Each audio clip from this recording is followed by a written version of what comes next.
தஞ்சை மாவட்டத்தில் 10க்கும் மேற்பட்ட கிராமங்களுக்கான வாய்க்காலில் காவிரி நீர் வராததை கண்டித்து விவசாயிகள் போராட்டம் நடத்தினர்.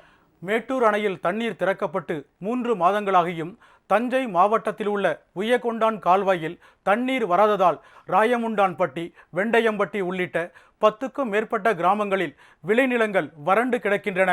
ஒருபோக சாகுபடி கூட செய்ய முடியாத நிலை இருப்பதாக கூறிய விவசாயிகள் வாய்க்காலில் இறங்கி போராட்டம் நடத்தினர். மேலும் சாலையில் சமைத்து உண்ணும் போராட்டத்திலும் அவர்கள் ஈடுபட்டனர். கல்லணை அருகில் இருக்கக்கூடிய கிட்டத்தட்ட 6 கிலோமீட்டர் தான் கல்லணை இங்கேருந்து இந்த பாசன வாய்க்கால் இருக்குது. ஆனால் நாங்கள் இருக்கக்கூடிய இந்த பகுதிக்கு தண்ணீர் இல்லை. ஆனால் தண்ணீர் விடுவதற்கான அதை கொண்டு வரதுக்கான எந்த ஏற்பாடும் இல்லை. புதிய பாசன திட்டத்தை உருவாக்குறதா சொன்னாங்க. அதை பார்வையிட்டாக செஞ்சாங்க. இந்த புதிய பாசன திட்டம் இதுவரை உருவாக்கப்படவில்லை. உடனடியாக புதிய பாசன திட்டத்தை உருவாக்கணும்.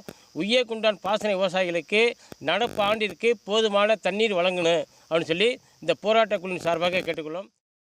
இதனிடையே புதுச்சேரியில் கடல் அரிப்பை தடுக்க நடவடிக்கை எடுக்க கோரி காலாப்பட்டு பகுதி மீனவர்கள் கிழக்கு கடற்கரை சாலையில் மறியலில் ஈடுபட்டனர். கடல் சீற்றத்தால் வீடுகள் மற்றும் படகுகள் அலையில் அடித்துச் செல்லப்படுவதாக கூறிய மீனவர்கள் தூண்டில் வளைவு அமைப்பதாக கூறிவிட்டு அரசு அதிகாரிகள் தற்போது காலம் தாழ்த்துவதாக குற்றம் சாட்டினர். 2 மணி நேரம் போராட்டம் நீடித்ததால் போக்குவரத்து பாதிக்கப்பட்டது.